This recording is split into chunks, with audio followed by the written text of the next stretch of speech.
Halo teman-teman, saya Hamdanil, software engineer udah kira-kira 10 tahun. Di channel ini kita ngomongin topik-topik seputar pemrograman dan karir di bidang IT. Untuk video kali ini, seorang software engineer atau programmer kerjanya bukan sendirian ngoding doang. Dalam sehari-hari pasti kerjasama dengan pemain-pemain lain yang perannya berbeda-beda. Supaya teman-teman lebih ngerti tentang profesi software engineer, mari kita bahas di video ini. Jangan lupa kalau tertarik topik-topik video channel kita, silahkan subscribe. Software engineer itu jenisnya macam-macam dan pernah kita bahas di video sebelumnya. Untuk video kali ini, supaya lebih konkret kita ambil contoh seorang programmer yang posisinya web developer atau web engineer, yaitu yang membuat dan memelihara sebuah produk berupa website atau halaman web.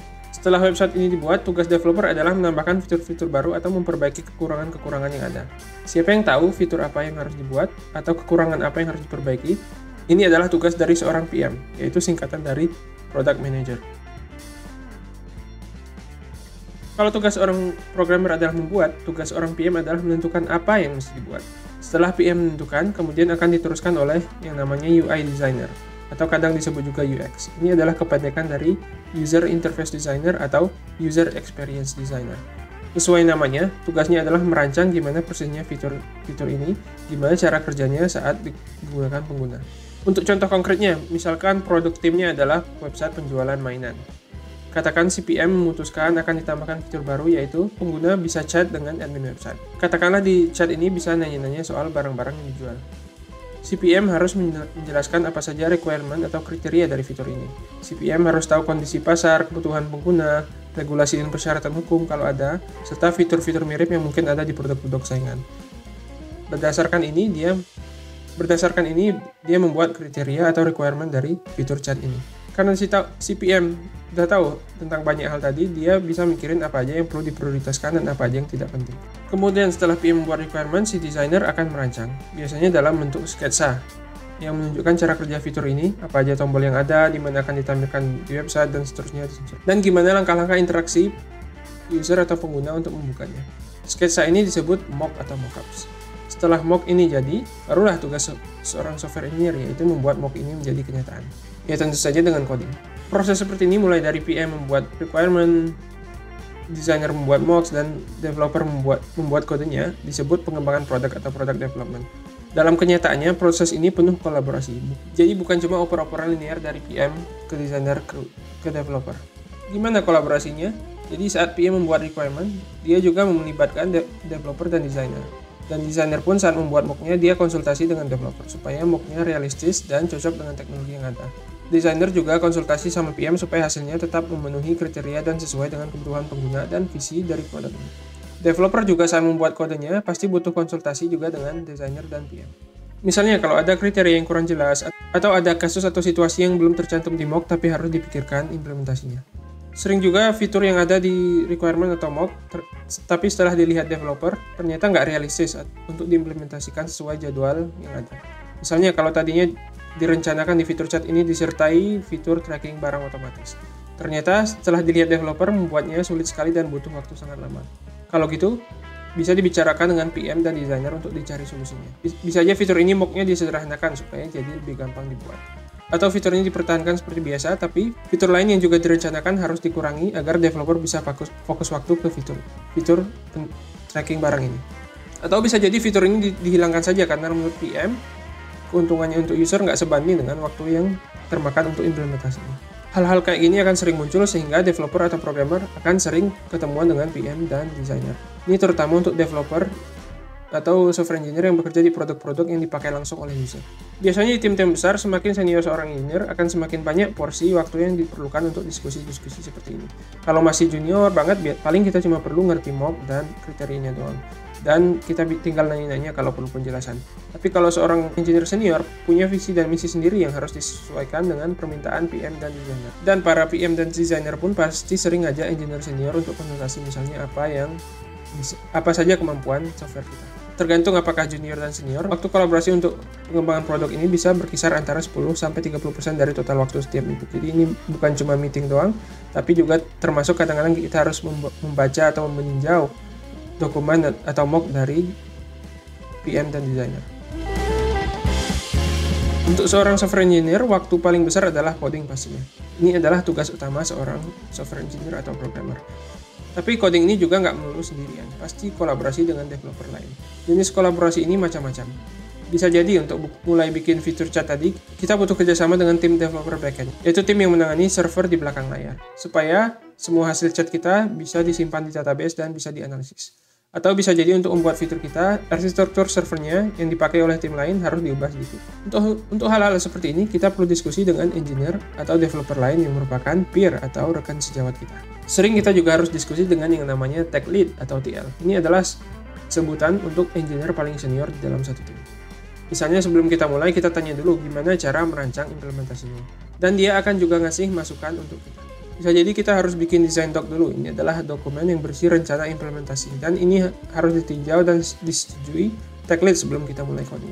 Setelah selesai coding, kodenya juga harus ditinjau tech lead dan engineer lain sebelum bisa dicekin atau dimasukkan ke repositori kode perusahaan. Proses peninjauan kode ini disebut code review.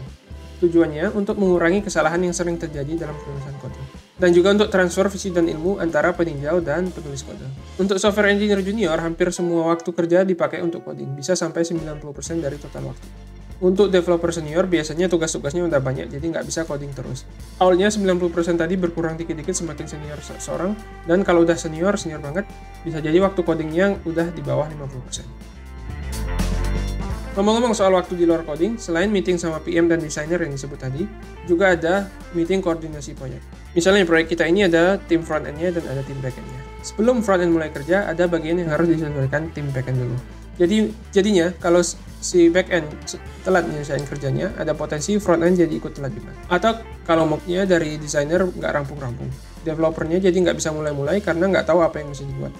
Jadi perlu ada koordinasi, dan untuk ini biasanya ada yang namanya Project Manager atau disebut juga Technical Program Manager atau disingkat TPM. Yang tugasnya adalah mengordinasikan eksekusi masing-masing anggota dalam sebuah proyek. Kalau ada yang telat, tugasnya melihat efeknya terhadap proyek secara keseluruhan. Kalau ada yang terhambat karena nunggu tim lain, dia yang bantuin untuk memberesin hambatannya. Dan dia juga bisa mutusin kalau perlu rapat koordinasi. Isi rapat ini biasanya masing-masing anggota ngejelasin target selesainya kapan dan statusnya saat ini gimana. Dan kalau ada yang terhambat tim lain juga bisa didiskusikan di rapat koordinasi ini. Semua ini tujuannya ya supaya proyek bisa selesai tepat waktu. Dan kalau ada keterlambatan, si project manager ini juga yang melaporkan ke manajemen dan sponsor. Jadi mereka bisa ambil keputusan, bisa jadi keterlambatan ini dianggap tidak apa-apa dan bisa ditolerir sehingga jadwal kemudian direvisi. Atau bisa jadi ada perlu tindakan.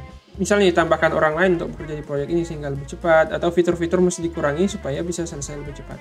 Nggak semua tim atau perusahaan punya posisi project manager ini. Kalau nggak ada, ya biasanya perannya dirangkap oleh anggota lain, misalnya oleh PM atau oleh salah satu dari engineer atau seorang manajer. Dalam sistem Scrum, kadang-kadang posisi ini mirip dengan posisi Scrum Master. Oke, kembali ke tanggung jawab coding. Di tempat yang kultur engineeringnya bagus, si developer juga harus membuat sendiri yang namanya test. Apa itu tes? Buat teman-teman yang belum tahu, kode tes itu adalah kode tambahan yang gunanya untuk menguji apakah kode inti yang kita buat benar-benar berfungsi. Ada tes yang level rendah, misalnya ada tes untuk menguji setiap kelas dan fungsi yang kita bikin apa udah jalan dengan benar. Ini namanya unit test. Di level yang lebih tinggi ada functional test atau integration test. Ini tujuannya memastikan kalau fitur-fitur yang diminta PM benar-benar berjalan sesuai ekspektasi. Dan untuk memastikan semuanya tetap jalan walaupun kedepannya kode ini akan terus berubah. Developer yang bagus membuat tesnya sendiri. Jadi idealnya nggak ada ceritanya developer yang hanya buat fitur tapi nggak pernah buat tes. Kalau gini biasanya software yang dia buat sering nggak jalan atau banyak bugnya. Kenapa? Karena saat coding pasti ada kesalahan nggak sengaja. Nggak peduli sehebat apapun kita nggak ada yang sempurna. Sehingga kalau kita nggak bikin tesnya sendiri, ya kesalahan ini akan lolos tanpa kita sengaja dan tanpa kita sadari. Selain developer, di ranah testing ini ada yang namanya test engineer. Definisi test engineer beda-beda di berbagai tim atau di berbagai perusahaan. Tapi kalau di pengertian saya begini, test engineer kadang juga disebut software engineer in test atau SEIT. Tujuannya atau tugasnya adalah mendukung developer supaya bikin tesnya dengan optimal. Misalnya, integration test atau functional test sering butuh infrastruktur yang lumayan rumit. Gimana caranya otomatis jalanin server kita dan bikin tes yang bisa buka browser dan mainin produk kita di browser ini. Dan deteksi kalau ada kesalahan. Tugas dari test engineer adalah membuat infrastruktur untuk memudahkan hal-hal ini.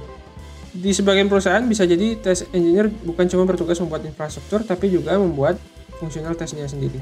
Jadi mereka yang otomatisasi tes-tes fitur yang ada, sedangkan si developer fokusnya ke unit test aja. Tapi kalau pendapat pribadi saya, sih lebih cocok dan efektif kalau developer sendiri yang bikin functional test. Kalau QA engineer tugasnya mengetes produk yang udah jadi. Mereka coba mainkan produknya layaknya si user sendiri dan coba cari-cari apa kualitasnya udah bagus dan apa ada yang perlu diperbaiki. Jadi yang mereka tes ini haruslah produk yang udah 99% jadi. Jadi sebelumnya udah dijajal oleh developernya sendiri. Kalau yang dites QA hanyalah produk yang setengah jadi atau masih banyak bugnya, proses ini akan jadi tidak efektif. Jadi sebagai programmer, kita jangan anggap hal ini cuma tugas tim QA. Kita sendiri juga harus serius jaga kualitas produk kita. Seorang QA engineer mesti mikirin gimana caranya melakukan tes yang sistematis. Kadang bisa manual atau otomatis, tapi harus efisien dan sistematis. Menguji lengkap semua fitur-fitur yang penting dan komunikasi dengan developer saat ditemukan masalah. Misalnya dengan membuat laporan bug atau bug report. Bagian terakhir yang gak kalah penting adalah manajemen. Pastinya seorang software engineer pun punya bos. Inilah yang disebut manajer. Tugasnya ngapain? Ya tugas manajer ini sebenarnya bukan nyuruh-nyuruh doang. Menurut saya tugas manajer itu justru lumayan sulit. Pertama, dia mesti ngurusin alokasi developer anak buahnya. Siapa aja yang mesti kerja di proyek mana. Biasanya di tim software pasti jauh lebih banyak permintaan dibanding developer yang ada. Jadi dia harus pintar memilih proyek mana yang harus diprioritaskan dan diisi developer dan proyek mana yang prioritasnya lebih rendah sehingga ditinggalkan dulu. Dan siapa yang skillnya paling cocok dan paling optimal untuk masing-masing proyek.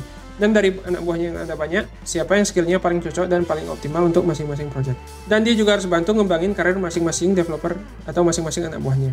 Gimana caranya biar setiap orang karirnya nggak di situ-situ doang. Setiap orang dapat tantangan yang cocok supaya ilmu dan kemampuannya terus meningkat. Tapi dia juga harus hati-hati karena kalau dia ngasih tantangannya nggak realistis, bisa jadi proyeknya justru gagal. Dia juga harus pintar menilai siapa yang performanya bagus sehingga pantas mendapat bonus tinggi, kenaikan gaji, atau promosi. Semakin pintar manajer menilai, developer akan semakin termotivasi karena mereka tahu bahwa kerja kerasnya akan mendapat imbalan yang sesuai. Sebaliknya, kalau manajer ngasal, yang nggak kerja malah dipromosiin misalnya, anak buahnya yang lain akan jadi kesal, nggak termotivasi atau sampai minggat keluar tim. Apalagi anggota tim yang performanya bagus tapi nggak dapat imbalan yang sesuai. Begitulah kira-kira profesi-profesi di sekitar programmer. Tapi pasti ada variasi ya. Nggak semua tempat persis kayak gini. Tergantung juga jenis programmer apa. Buat developer yang nggak langsung ngurusin produk, bisa jadi timnya beda dengan yang dijelasin di sini. Sekarang giliran saya nanya, buat teman-teman yang masih pelajar, apakah video ini bikin lebih kebayang nantinya kerjanya seperti apa? Gimana menurut teman-teman struktur tim seperti ini? Pertanyaan buat yang udah kerja, apakah yang kita bicarakan di video ini sesuai dengan yang kenyataan di kantor teman-teman? Silahkan komentar biar kita sama-sama belajar. Terima kasih sudah menyimak. Kalau suka konten channel kita, silahkan subscribe supaya nggak ketinggalan konten video-video selanjutnya. Jangan lupa komentar kalau ada pertanyaan atau kalau ada saran untuk video-video berikutnya. Semoga bermanfaat. Sampai jumpa.